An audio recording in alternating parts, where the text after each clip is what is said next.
क्या जानते हो, तिरंगे का अपमान करना सिर्फ गलत नहीं बल्कि कानूनी अपराध भी है।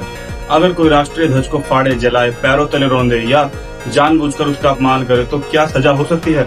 आइए जानते हैं कानून क्या कहता है। भारत का तिरंगा सिर्फ एक कपड़ा नहीं, यह करोड़ों देशवासियों की भावनाओं, बलिदानों और देश की पहचान का प्रतीक है।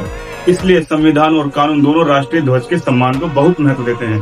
कौन सा कानून लागू होता है? Prevention of insult to national honour act 1971 यानी राष्ट्रीय सम्मान अपमान निवारण अधिनियम 1971। इस कानून की धारा 2 के अनुसार अगर कोई व्यक्ति जानबूझकर राष्ट्रीय ध्वज का अपमान करता है, जैसे कि तिरंगे को जलाना, फाड़ना, पैरों तले रौंदना, अपमानजनक शब्दों का प्रयोग करना, सार्वजनिक रूप से उसका अनादर करना, तो यह अपराध माना जाता है। सजा क्या है? ऐसे मामले में 3 साल तक की जेल या जुर्माना या दोनों हो सकते हैं।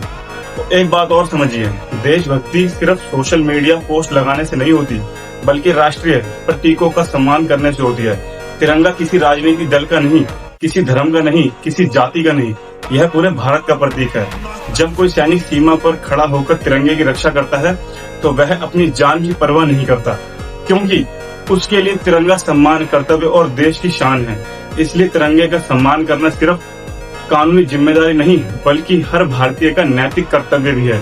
याद रखिए, तिरंगे की ताकत उसके रंग में नहीं बल्कि उन करोड़ों लोगों की भावनाओं में है जो उसे देखकर गर्व महसूस करते हैं। और जो राष्ट्र अपने प्रतीकों का सम्मान करना भूल जाता है वह धीरे धीरे अपनी पहचान भी खो देता है।